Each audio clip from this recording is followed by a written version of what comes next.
Rebecca Mitchell sat in the corner booth of Grind Coffee on Southeast Division. Her designer briefcase open beside her and divorce papers spread across the scratched wooden table. At 2:30 p.m. on a Tuesday, the coffee shop was nearly empty, except for a few remote workers and the gentle hum of the espresso machine. She'd chosen this location specifically because none of her colleagues would venture into this part of Portland, too far from the pristine offices of downtown's legal district. Her hands trembled slightly as she reviewed the custody arrangement. David's attorney had proposed every other weekend with Amanda, alternating holidays, supervised visits for the first 6 months. The legal language was cold and clinical, designed to strip away her rights as efficiently as possible. After 12 years of marriage to another attorney, she knew exactly how these battles were fought, but experiencing it from the other side felt like drowning in quicksand. "You sure you want to sign those here?" Rebecca looked up to find a tall, black man standing beside her table, holding a cup of coffee and wearing the kind of gentle expression that suggested genuine concern rather than nosiness. He appeared to be in his mid-30s, with intelligent, dark eyes and the slightly tired look of someone who'd seen too much pain in the world. "I'm sorry," she said, instinctively covering the papers with her portfolio. "Divorce papers," he said, simply, gesturing toward the documents she'd been reviewing. "I recognized the letterhead Brooks and Associates. They handled my ex-wife's side of things 2 years ago." Rebecca felt heat rise in her cheeks. She'd been careful to choose a place where she wouldn't be recognized, but apparently not careful enough. "I don't usually discuss my personal business with strangers," she said, her professional defenses automatically engaging. "Fair enough," the man replied, but instead of walking away, he gestured toward the empty seat across from her. "Mind if I sit? This is actually my regular spot and all the other tables are taken." Rebecca glanced around the nearly empty coffee shop, realizing his claim was obviously false, but somehow not minding the gentle deception. There was something disarming about his directness, something that made her nod agreement despite her usual caution with strangers. "Isaiah Carter," he said, settling into the booth and extending his hand across the table. "Rebecca," she replied, accepting the handshake and noting the calluses that suggested he worked with his hands despite his professional manner of speaking. "So, Rebecca, what kind of work brings you to this part of town on a Tuesday afternoon?" was a polite way of acknowledging that she clearly didn't belong in the working-class neighborhood, and she appreciated the tact even as she felt self-conscious about her obvious displacement. "I'm an attorney," she said carefully. "Family law, mostly divorce cases." Isaiah's eyebrows rose slightly. "And now you're on the other side of the table. Something like that. That's got to be particularly brutal," he observed, knowing exactly how the system works when it's being used against you. The comment hit closer to home than she was comfortable with. David's attorney was using every trick she'd ever employed on behalf of her own clients, every strategy she'd developed to maximize outcomes for the parent with deeper pockets and better connections. "What do you do?" she asked, deflecting attention from her own circumstances. "Social work. Specialize in family services. Work with kids who've been through trauma, family separations, that kind of thing." "That must be difficult work." "It is, but it's also meaningful. I get to help families rebuild, help kids process experiences that no child should have to endure." He paused, studying her face. "What made you choose family law?" Rebecca considered the question. When was the last time someone had asked her about her motivations rather than her achievements? "I thought I wanted to help people," she said honestly. "Turns out, corporate divorce law is more about protecting assets than protecting families. And now I'm discovering that being good at something doesn't mean you enjoy it. And being successful doesn't necessarily mean you're happy." The admission surprised her. She'd barely acknowledged those doubts to herself, let alone voice them to a stranger. "I'm sorry about your divorce," Isaiah said gently. "It's never easy, even when you know it's necessary. You sound like you speak from experience." 2 years of experience. "My ex-wife decided that being married to a social worker wasn't compatible with the lifestyle she wanted. She's remarried now to a tech executive in Seattle. Children, 2. Tyler's 10, Maya's 7. They spend weekends with their mother when she's available, which isn't as often as the custody agreement suggests. Rebecca heard something in his voice, not bitterness, but the kind of resigned sadness that came from accepting disappointment without losing hope. That must be challenging. It is, but it's also clarifying. When everything else falls apart, you discover what actually matters. For me, that's making sure my kids feel loved and secure despite the chaos their mother and I created. And do they feel secure? Isaiah smiled, and his entire face transformed. Most days, yes. Kids are resilient when they know they're unconditionally loved. It's the uncertainty that damages them, not the divorce itself. Rebecca thought about Amanda, her 8-year-old daughter who'd been asking increasingly difficult questions about why Daddy didn't live with them anymore, and whether it was her fault that Mommy cried so much. "I'm not sure I'm managing that as well as you are," she admitted. "How old is your daughter?" Rebecca startled. "How did you know I have a daughter?" "The way you said children when I mentioned mine. And there's a child's drawing taped to your briefcase." She looked down at the small artwork Amanda had given her that morning, a crayon drawing of their family that now only included 2 figures instead of 3. Amanda's 8, and she's struggling with the changes. Of course she is. Her world has been turned upside down, and she doesn't have the tools to process what's happening. "I've thought about getting her counseling, but David objects. Says it's an admission that we've damaged her. Your ex-husband is more concerned about his image than his daughter's well-being." The blunt assessment stung because it was accurate. David had always prioritized appearances over substance, a trait that had served him well in corporate law but had slowly poisoned their marriage. Something like that. Isaiah was quiet for a moment, seeming to weigh whether to offer unsolicited advice. "Can I suggest something?" he said finally. "Sure. Don't let his objections prevent you from getting Amanda the support she needs. Courts generally view therapy positively, especially when it's clearly in the child's best interest. You seem to know a lot about family court. Occupational hazard? I spend a lot of time testifying in custody cases, writing reports for judges, trying to help them understand what's actually best for children versus what parents think they want." Rebecca felt a spark of interest. "You do expert witness work, frequently, usually for the court rather than individual attorneys. But yes? What do you think judges want to see in custody arrangements? Evidence that parents are putting their children's needs ahead of their own desires for revenge or control. Stability, consistency, and genuine concern for the child's emotional well-being." It was exactly the kind of insight she needed, but coming from someone who worked for the other side of the system, it felt more trustworthy than advice from her own attorney. "Isaiah," she said impulsively, "would you be willing to have coffee again? I mean, to continue this conversation about navigating divorce with children involved." He studied her face for a moment, as if trying to determine her motivations. "You asking for professional consultation or personal conversation?" "I'm not entirely sure," she admitted. "Maybe both." "Then yes," he said, standing and gathering his things. "I'd like that. But next time, let's meet somewhere you don't have to hide." As he walked away, Rebecca realized she'd just had the most honest conversation about her situation since filing for divorce 3 months ago. For the first time in weeks, she felt like someone understood not just her legal challenges, but the emotional complexity of protecting a child while fighting for her own survival. She looked down at the divorce papers, still unsigned, and made a decision that surprised her. Instead of signing them, she gathered them up and put them back in her briefcase. If Isaiah Carter could fight for what mattered most to him, maybe she could too. Hello, Stop Racism family.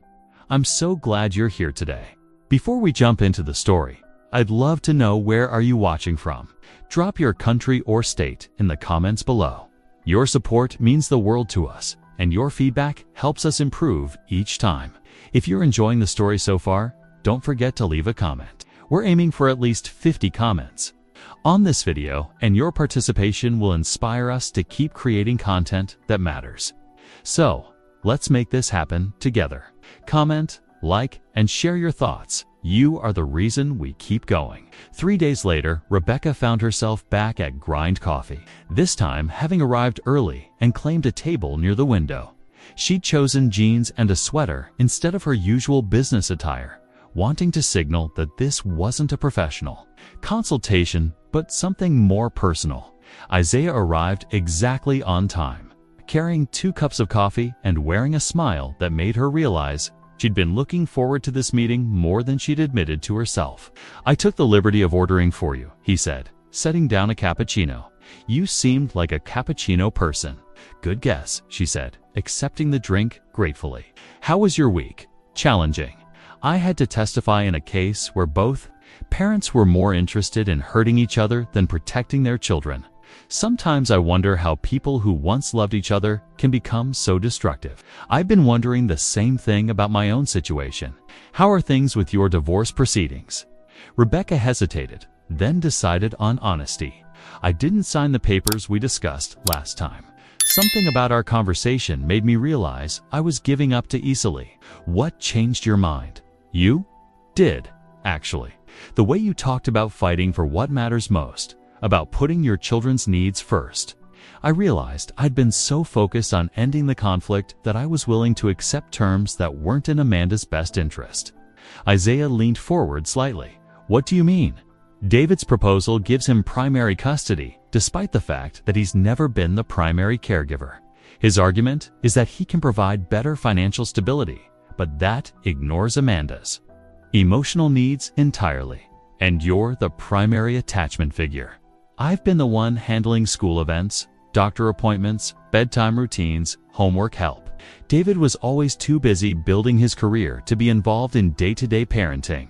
That's significant from a psychological standpoint. Children need consistency and security from their primary attachment figures, especially during major transitions."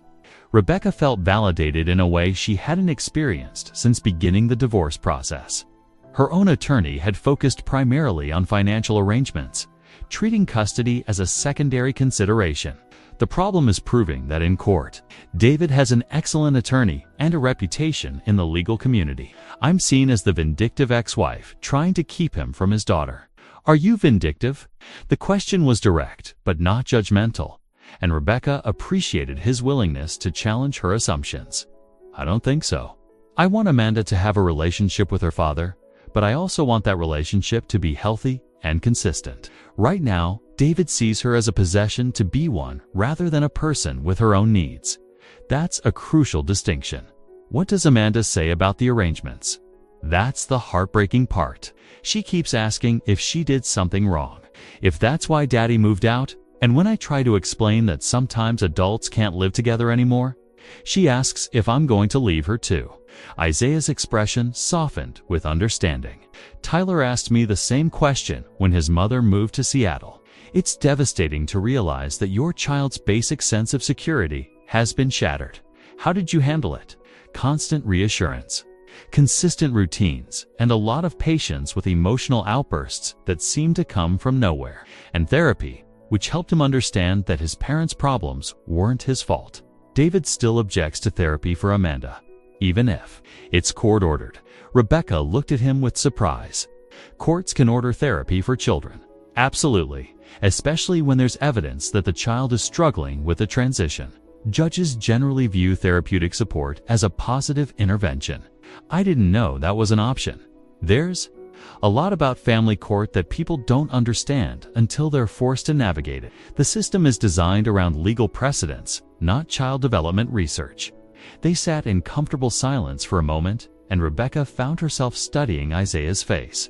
There was something calming about his presence, a sense that he'd weathered significant storms and emerged with his humanity intact.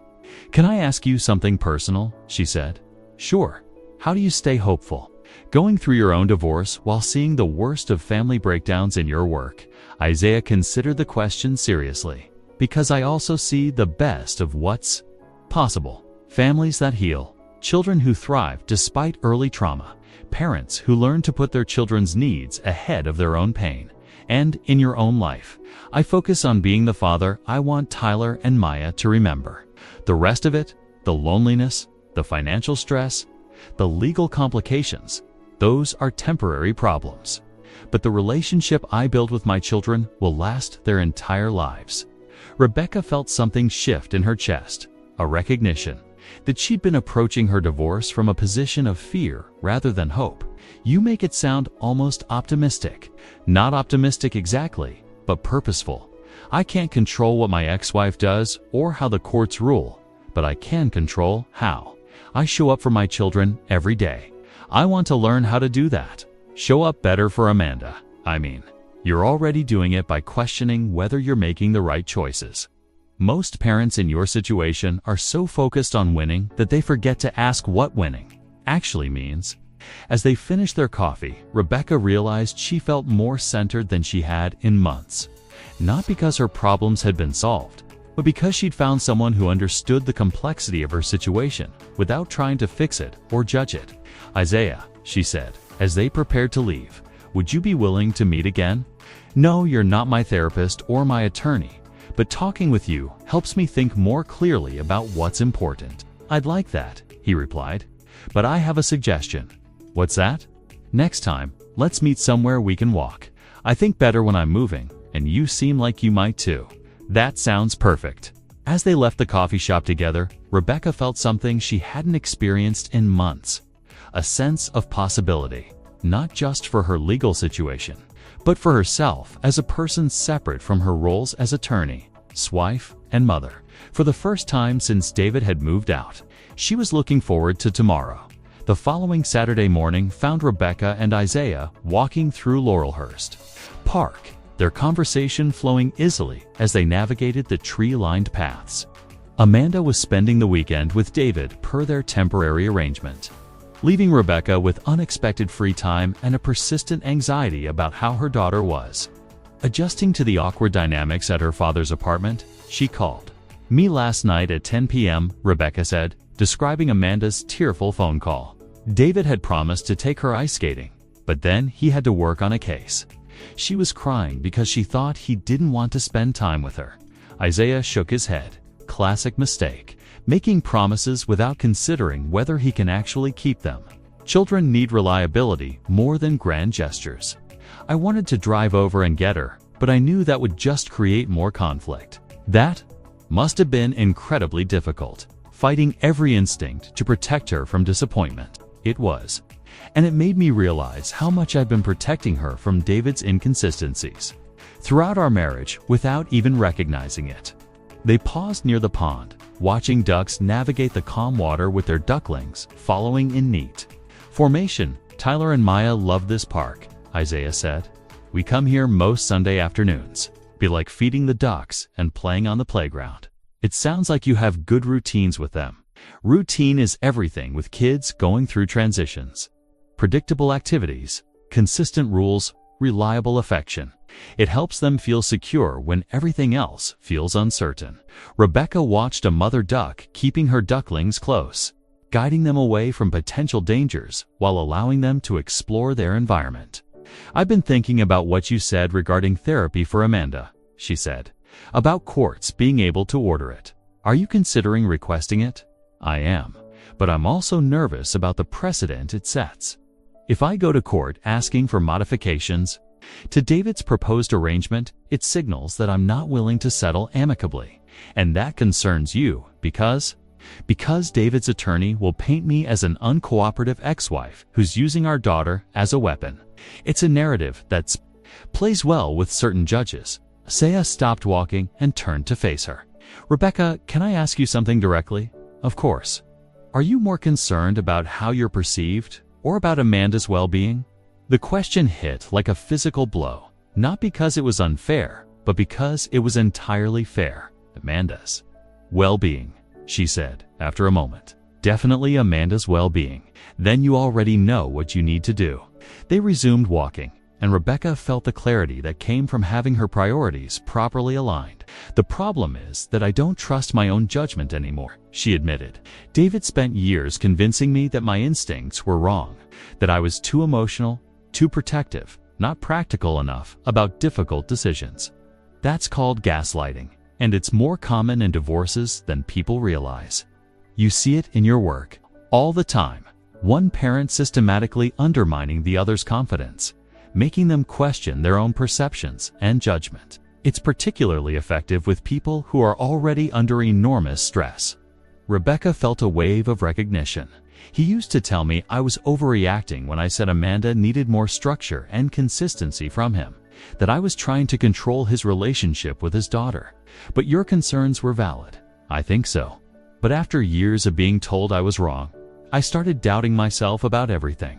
Recovery from that kind of psychological manipulation takes time. You have to rebuild trust in your own instincts. They'd reached the playground, where several families were enjoying the warm morning. Rebecca watched parents interacting with their children, noting the different styles of engagement and supervision.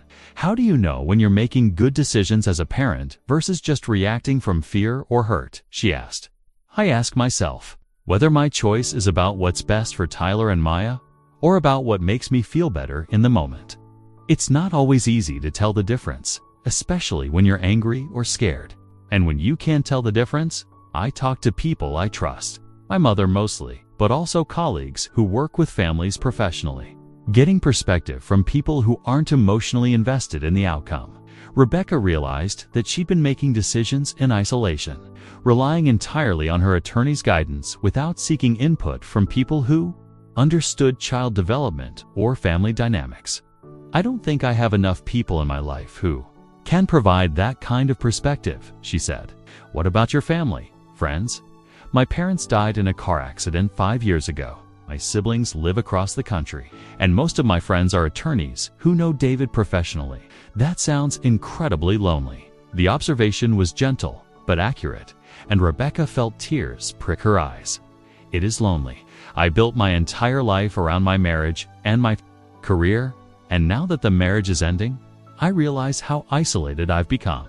That's not uncommon, especially for people in demanding professions who don't have time to maintain diverse social connections. How do you manage it? Building a support system as a single parent, church community mostly, and other parents at my kids' school. It takes time and intentionality, but it's essential for both mental health and practical support. They found a bench near the playground and sat watching children navigate the equipment with varying degrees of caution and adventure. Isaiah, Rebecca said carefully, "Can I ask you something that might be too personal? Try me. Do you ever think about dating again? Building a new relationship? Honestly, not much. I'm still figuring out how to be a good single father, and that takes most of my emotional energy. Plus, I'd want to be careful about introducing someone new into Tyler and Maya's lives." That makes sense? I can't imagine having the bandwidth for romantic relationships right now either. What about you? Any interest in dating eventually? Rebecca considered the question. I'm not sure I'd even know how to trust someone new after what I've been through with David. And like you said, Amanda's needs have to come first.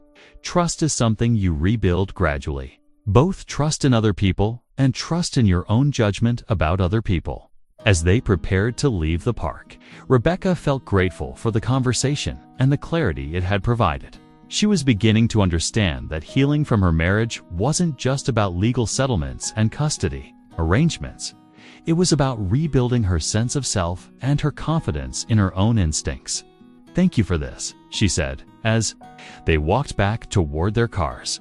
"For listening, for sharing your perspective, for helping me think through what matters most. Thank you for trusting me with your story. It helps me process my own experiences when I can talk openly about the challenges of single parenting." Same time next week, Rebecca asked hopefully. "I'd like that. But maybe we could do something different. What did you have fun in mind?" There's a family-friendly event at the community center next Saturday. Art activities, music, food. Tyler and Maya will be there. If you wanted to bring Amanda, it might be good for her to meet other kids whose parents are divorced. Rebecca felt a flutter of nervousness at the idea of their children meeting, but also recognition that Amanda needed exactly that kind of normalized exposure to other family structures. "I think Amanda would love that," she said. "Thank you for including us." As they parted ways, Rebecca realized that somewhere in the course of their friendship, she'd stopped thinking of Isaiah as someone who could help her navigate her divorce, and started thinking of him as someone she genuinely enjoyed spending time with. It was a shift that both excited and terrified her. But for the first time in months, the excitement was stronger than the fear. The community center buzzed with activity as families gathered for the monthly Creative Connections event. Rebecca held Amanda's hand as they navigated through the crowd, looking for Isaiah and his children among the diverse group of parents and kids engaged in various art projects. "Mommy, there are so many people here," Amanda said, pressing closer to Rebecca's leg with the shyness that had become more pronounced since the separation. "I know, sweetheart. We're looking for my friend Isaiah and his children. I think you'll like them. Are they nice?" "Very nice. Isaiah's daughter Maya is almost your age, and his son Tyler is a little older." They found Isaiah at a table near the painting station, helping a girl with dark curls create what appeared to be a rainbow. A boy who was clearly his son sat beside them, working on a more complex landscape with the focused concentration of someone older than his years. "Rebecca," Isaiah stood with a genuine smile. "I'm so glad you came. Tyler, Maya, I'd like you to meet my friend Rebecca and her daughter Amanda." "Hi," Tyler said politely, looking up from his painting. "That's a pretty dress, Amanda." Amanda ducked behind Rebecca's legs, but managed a whispered thank you. Maya was more direct. "Do you want to paint with us? I'm making a rainbow because my dad says rainbows come after storms." "That's beautiful," Rebecca said, charmed by the girl's earnestness. "Amanda loves to paint, don't you, sweetheart?" With gentle encouragement, Amanda joined the children at the table while Rebecca and Isaiah found chairs nearby where they could supervise while talking. "How are things going with the custody arrangements?" Isaiah asked quietly. "Better, actually. I took your advice about requesting court-order therapy for Amanda. My attorney was initially resistant, but when I explained the reasoning, she agreed it was worth pursuing." "That's great. How did David respond?" "About as well as expected. Accused me of trying to make him look like a bad father. Threatened to fight for full custody if I didn't drop the request." Isaiah's expression darkened. "Empty threats designed to intimidate you into compliance." "That's what my attorney said. But it's still stressful to hear." "Of course it is. He's weaponizing your love for Amanda against your own better judgment." They watched Amanda gradually warm up to Maya and Tyler, her natural friendliness overcoming her initial shyness as the children collaborated on a group painting. "She seems happier today," Isaiah observed. "She is, I think, being around other kids whose families look different helps her feel less alone in the situation." "That's exactly why I suggested this event." Tyler and Maya went through a phase where they thought they were the only kids whose parents were divorced. Seeing other family structures helped normalize their experience. "Look, Mommy," Amanda called out, holding up a painting of stick figures that clearly represented her, Rebecca, and two new friends. "I made a picture of us. It's beautiful, honey. You're such a talented artist." As the afternoon progressed, Rebecca found herself relaxing in ways she hadn't in months. The community center was filled with families that didn't conform to traditional nuclear models: single parents, grandparents raising grandchildren, blended families with children from multiple relationships. Amanda was seeing that families came in many forms, all of them valid and loving. "Rebecca," said a woman, approaching their table with a kind smile, "I'm Grace Carter, Isaiah's mother. He's told me so much about you. Mrs. Carter, it's wonderful to meet you. Isaiah speaks about you often. Please call me Grace. And that beautiful girl must be Amanda. Maya's been talking about her new friend all week." Rebecca felt warmth at the easy acceptance, the way Grace treated her as if she belonged in their community rather than as an outsider being politely tolerated. "Are you enjoying the event?" Grace asked. "Very much. It's exactly what Amanda needed to see other children whose families are going through changes. Change is hard on little ones, but they're more resilient than we give them credit for, especially when they have strong mothers like you looking out for them." The simple validation meant more to Rebecca than Grace probably realized. Most of her social interactions lately had been with attorneys, court personnel, or other professionals involved in her divorce. Having someone speak to her as a mother rather than as a legal adversary felt healing. "Mom's being modest," Isaiah said, joining their conversation. "She raised 4 children as a single mother after my father died. If anyone knows about resilience, it's her." "Isaiah," Grace said with maternal warning in her voice. "What?" "It's true. You're the strongest person I know." Rebecca watched the interaction with interest, noting the easy affection between mother and son. The way Grace's pride in Isaiah was evident despite her modest protestations. "How long have you been widowed?" Rebecca asked gently. 15 years. Now, Isaiah was 21 when his father passed, but Tyler was still in high school, and I had 2 daughters in college. It was ... challenging. I can imagine. How did you manage? One day at a time, with a lot of help from church, family, and neighbors who became chosen family, and the knowledge that my children needed me to be strong more than they needed me to. Be perfect. That's beautiful advice. It's advice I'm still learning to follow, Grace said with a smile. Motherhood doesn't get easier when your children become adults. The worries just change. As the event wound down, the children were reluctant to separate. Amanda had painted pictures for both Tyler and Maya, while they had created a collaborative artwork that Amanda insisted she needed to hang in her bedroom. "Can we see them again?" Amanda asked as they gathered their things. "I hope so," Rebecca said, looking at Isaiah for confirmation. "How about next weekend?" Isaiah suggested. "There's a children's museum downtown that Tyler and Maya love. If you're interested, we could make it a group outing. Please, Mommy." Amanda's enthusiasm was the brightest Rebecca had seen since before the separation. "That sounds wonderful," Rebecca agreed. As they said their goodbyes, Grace pulled Rebecca aside for a private moment.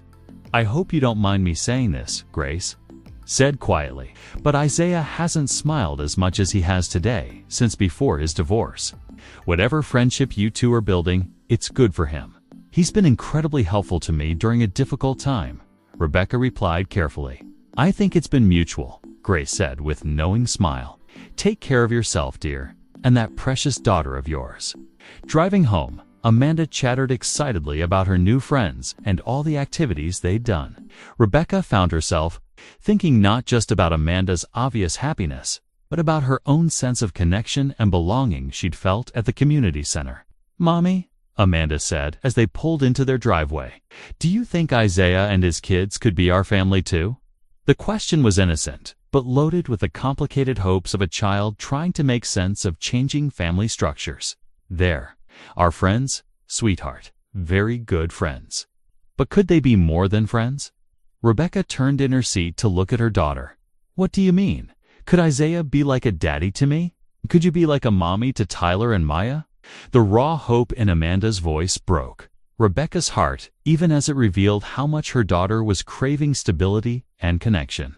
"Honey, Isaiah and I are just friends. But he and his children care about us, and we care about them. That's a special kind of friendship, even if it's not the same as being a family." But what if it could be? Rebecca chose her words carefully. "Right now, we're focusing on being the best family we can be, just you and me, and enjoying our friendship with Isaiah, Tyler, and Maya. We don't need to worry about anything more than that." Amanda seemed satisfied with this answer, but as they headed inside, Rebecca found herself wondering the same thing her daughter had asked. What if it could be more than friendship? And more importantly, was she ready to even consider that possibility? 2 weeks later, Rebecca sat in Judge Patricia Williams' chambers for what was supposed to be a routine hearing about Amanda's therapy authorization. Instead, she found herself facing an unexpected confrontation when David's attorney presented a motion requesting supervised visitation for Rebecca, based on concerning behavioral patterns and alienation of the child from her father. "Your Honor," Michael Brooks, David's attorney, said with practiced solemnity, "my client has serious concerns about Ms. Mitchell's recent activities and their impact on their daughter's well-being." Judge Williams, an African-American woman in her 50s with a reputation for no-nonsense rulings, reviewed the documents with obvious skepticism. "What specific activities are you referring to, Mr. Brooks?" "My client has evidence that Ms. Mitchell has been involving their daughter in activities with a male friend and his children, creating confusion about family structure and inappropriate emotional attachments." Rebecca felt her blood run cold. Someone had been watching her interactions with Isaiah and his children, gathering information to use against her in court. "Ms. Mitchell," Judge Williams said, "do you care to respond to these allegations?" "Your Honor, I've been taking Amanda to community events where she can interact with other children whose families are going through transitions. I believed this was beneficial for her adjustment to our new circumstances. And the male friend referenced in Mr. Mitchell's motion, Isaiah Carter, is a licensed social worker who specializes in family services. Our friendship has provided me with valuable perspective on helping Amanda navigate our divorce. Michael Brooks stepped forward with a folder of photographs. Your Honor, these images show Ms. Mitchell and this man with their children at various locations around Portland. My client is concerned about the appearance of a romantic relationship and its impact on their daughter's emotional stability. Judge Williams studied the photographs, images of Rebecca and Isaiah at the park, the community center, the Children's Museum. Innocent activities presented in the most damaging light possible. Mr. Brooks, Judge Williams said dryly, these appear to be photos of adults supervising children at public venues. Is your client suggesting that single mothers should not have male friends? Not at all, Your Honor. But given Ms. Mitchell's apparent emotional instability and recent erratic behavior, my client questions whether these relationships are in their daughter's best interest. What erratic behavior? Refusing to sign reasonable custody agreements, requesting unnecessary therapeutic interventions for their daughter, and now involving the child in relationships that create false hope about family reconciliation. Rebecca's attorney, Linda Rodriguez, finally spoke up. Your Honor, Mr. Brooks is attempting to weaponize normal social activities and reasonable parenting decisions. Ms. Mitchell has every right to seek therapeutic support for her daughter and to maintain friendships that provide emotional support during this transition.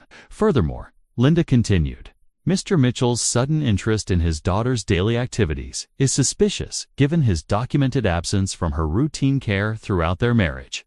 Judge Williams set down the photographs and fixed both attorneys with her stern gaze. Gentlemen, I've been presiding over family court for 12 years, and I've seen every manipulation tactic imaginable. Mr. Brooks, your client's motion appears to be a transparent attempt to intimidate Ms. Mitchell into accepting unfavorable custody terms. Your Honor, we simply want to protect the child's best interests. The child's best interests are served by having parents who focus on her well-being, rather than scoring points against each other. Judge Williams turned to Rebecca. Ms. Mitchell, I'm granting your request for court-ordered therapy for Amanda. I'm also ordering a custody evaluation by a neutral third party. Your Honor, Michael Brooks protested. That's unnecessary, given the clear evidence of concerning behavior. The concerning behavior I see, Mr. Brooks, is a father who's more interested in controlling his ex-wife than supporting his daughter. The custody evaluation will assess both parents' ability to prioritize their child's needs over their personal grievances. After the hearing, Rebecca sat in her car in the courthouse parking lot, shaking from the stress of the unexpected attack. Her phone buzzed with a text from Isaiah. How did the hearing go? Instead of texting back, she called him Rebecca. You sound upset. What happened? David's attorney presented photographs of us together with the kids. They're trying to paint me as an unfit mother because I have a male friend. I'm so sorry. I had no idea our friendship could be used against you. It's not your fault. It's David trying to intimidate me into backing down from requesting better custody terms. Are you okay? Do you need anything? I need to see you, she said impulsively. Not for advice or perspective, just, I need to see a friendly face. Where are you? Courthouse parking lot. Stay there. I'm coming to you. 20 minutes later, Isaiah slid into the passenger seat of her car, immediately reaching for her hand. Tell me what happened. Rebecca described the hearing, the photographs. Rebecca described the hearing, the photographs, and Michael Brooks' accusations.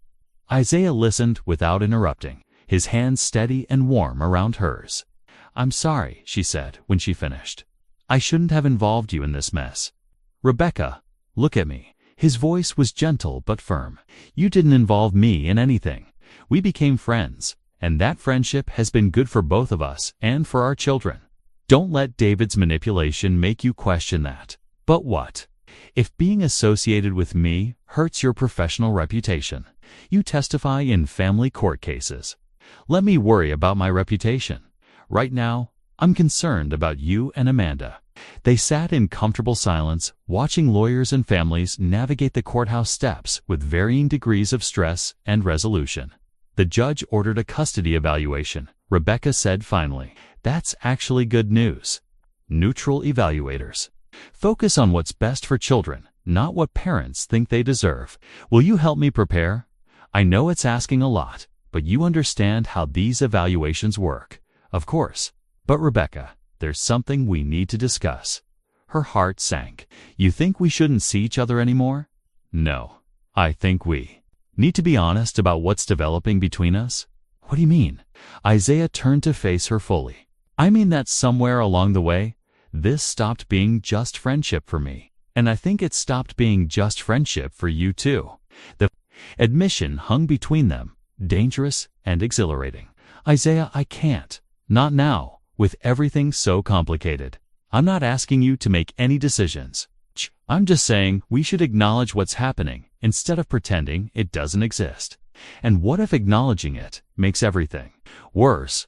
What if pretending it doesn't exist makes us miss something beautiful? How's this story hitting you so far? Tell us in the comments if you're loving it. Type 1. If not, type 0. We want to know what you think. 3 weeks later, the custody evaluator, Dr. Sarah Chen, completed her assessment with individual interviews, home visits, and observation sessions with Amanda. Rebecca sat in Dr. Chen's office, waiting for the results that would determine her daughter's future. Ms. Mitchell, Dr. Chen began, I want to start by saying that Amanda is a resilient, well-adjusted child who clearly loves both her parents. That's wonderful to hear. However, there are significant differences in the home environments and parenting approaches I observed. Rebecca held her breath. Your home provides the consistency and emotional attunement that Amanda needs during this transition. Your ex-husband's home offers material advantages, but lacks the emotional connection that children require for healthy development. Relief flooded through Rebecca. What does that mean for custody? I'm recommending primary custody with you, with standard visitation for Mr. Mitchell. I'm also recommending that he complete co-parenting, classes before overnight visits resume, and the therapy for Amanda. Essential, she's processing significant anxiety about family stability. The therapeutic support will help her develop coping strategies. When Rebecca emerged from Dr. Chen's office, she found Isaiah waiting in his car, having offered to drive her to the appointment for moral support. Good news? He asked, reading her expression. Very good news. She slid into the passenger seat. Primary custody, and David has to take parenting classes. Rebecca, that's incredible. Congratulations. I couldn't have done this without your support. Without your help understanding what Amanda really needed. You did this. You fought for your daughter when it would have been easier to give up. As they drove through Portland's familiar streets, Rebecca felt a weight lifting that she'd carried for months. Amanda would be safe, secure, primarily with the parent who'd always been her emotional anchor. There's something else, she said, as they approached her neighborhood. What's that? I've been thinking about what you said, about acknowledging what's developing between us. Isaiah pulled over into a coffee shop parking lot and turned off the engine. And I think you're right. This stopped being just friendship for me too. So what do we do about it? I don't know. I know that I care about you, that I trust you with my daughter, that you make me feel stronger and more confident than I have in years. Those are good things. They are. But I'm also scared. I've never been in a relationship where someone genuinely supports my decisions instead of trying to control them. That's what healthy relationships look like, Rebecca. Partners who encourage each other's growth instead of demanding conformity. Is that what you want? A relationship? With you? Yes. But only if you're ready. Only if it feels right for you. And Amanda. Rebecca looked at this man who'd appeared in her life when she was at her lowest point, who'd helped her find strength she didn't know she possessed, who made her daughter laugh in ways she'd forgotten were possible. I'd like to try, she said quietly, slowly, carefully, with Amanda's well-being as our priority. Those are exactly the conditions I'd want. When he kissed her, gentle and patient and full of promise. Rebecca felt something settle in her chest that she'd never experienced before. The peace that comes from being seen and accepted completely. 6 months later, Rebecca stood in the kitchen of Isaiah's house, helping Grace prepare Sunday dinner while Amanda, Tyler, and Maya played in the backyard. The custody arrangement was working smoothly. David had completed his parenting classes, and Amanda was thriving in therapy and in her new blended friendship group. "You look happy," Grace observed, stirring the pot of gumbo that had become a weekly tradition.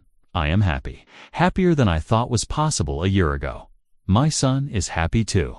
It's wonderful to see him building something beautiful with someone who appreciates what a good man he is."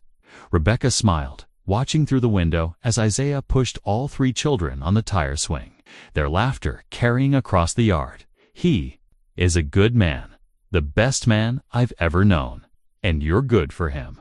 You challenge him to dream bigger while supporting the dreams he already has." That evening, after dinner and stories and the elaborate bedtime routine that had evolved to accommodate 3 children, Rebecca and Isaiah finally had a moment alone on his front porch. "Thank you," she said, settling beside him on the porch swing. "For what? For seeing me when I couldn't see myself. For helping me fight for what mattered. Mine for showing me what love looks like when it's built on respect and support. Thank you. For trusting me with your heart and your daughter. For building something beautiful with me, even when it felt risky." "I have something to tell you," Rebecca said, turning to face him. "Good news or concerning news?" "Good news. David's moving to Seattle. He got a partnership offer with a firm there, and he's taking it. How do you feel about that? Relieved?" "Mostly, the distance will make co-parenting more challenging logistically, but it will also reduce the daily stress of his attempts to control situations he's no longer part of. And Amanda, she's okay with it. She loves her father, but she's secure enough now to handle longer separations." The therapy has helped enormously. They rocked gently on the swing, listening to the evening sounds of the neighborhood and the comfortable quiet that comes from being completely at ease with another person. "Isaiah," Rebecca said softly, "I love you. I love you too. More than I thought was possible after everything I'd been through. So where do we go from here? Wherever feels right for our family. Because that's what we are now, isn't it? A family we've chosen and built together." Looking through the window at Amanda curled up on the couch, reading to Tyler and Maya, Rebecca knew he was exactly right. They built something beautiful from broken pieces, something stronger and more authentic than anything she'd known before. "Yes," she said, leaning into his embrace. "We're exactly that." 1 year later, Rebecca stood before Judge Patricia Williams again, but this time for a joyful occasion. She and Isaiah were formally adopting each other's children, creating the legal bonds that reflected the emotional reality they'd built together. It's rare to see families formed from such intentional love and commitment, Judge Williams said as she finalized the paperwork. "Amanda, Tyler, Maya, you're lucky to have parents who put your happiness ahead of everything else." Amanda beamed from her seat between Rebecca and Isaiah, wearing the new dress Grace had helped her pick out for the special day. "Does this mean Isaiah is really my daddy now?" she whispered. "If you want him to be," Rebecca whispered back. "I do. And Tyler and Maya are really my brother and sister." They are. The celebration afterward at Grace's house was filled with extended family, chosen family, and the community that had supported them through their individual struggles and collective healing. "I can't believe how much has changed in 2 years," Linda Rodriguez said, watching the children play with their cousins in Grace's backyard. "Sometimes life has to fall apart completely before it can come together in the right way," Rebecca replied. "Any regrets about leaving corporate law?" Rebecca had transitioned to family advocacy work, using her legal skills to help other parents navigate custody disputes and divorce proceedings with children's well-being as the priority. "None. This work actually matters. And it pays enough to support our family while letting me sleep well at night." "Speaking of family," Linda said with a knowing smile, "when are you and Isaiah making it official?" "Soon," Rebecca said, touching the engagement ring Isaiah had given her the previous month. "We want the kids to be settled in their new normal before we add another big change." As the evening wound down, an extended family headed home. Rebecca found herself alone with Isaiah on Grace's back porch, watching their children chase fireflies in the gathering dusk. "Happy?" he asked, pulling her close. "Completely. You, more than I ever imagined possible." "Thank you," she said, echoing words she'd spoken many times over the past 2 years. "For what this time? For sitting down at my table that day in the coffee shop, for saying you knew my pain, for helping me transform it into something beautiful. Thank you for letting me, for trusting me with your broken pieces and helping me heal mine." As they watched Amanda teach Tyler and Maya the proper technique for catching fireflies gently, with respect for the creatures they were trying to observe, Rebecca marveled at the unpredictable ways that love could appear in a life she'd thought love meant enduring someone else's demands and limitations. Instead, she'd discovered that real love meant finding someone who helped you become more yourself, who supported your growth while sharing their own dreams, who built something beautiful with you from whatever materials you brought to the relationship. Looking at Isaiah, at their children, at the life they'd created together from the ashes of their individual struggles, Rebecca knew that sometimes the most beautiful families were the ones you chose and built consciously, with intention and hope, and an unshakable commitment to putting love ahead of everything else. The pain had been real, but the healing had been even more real. And what they'd built together was strong enough to last a lifetime.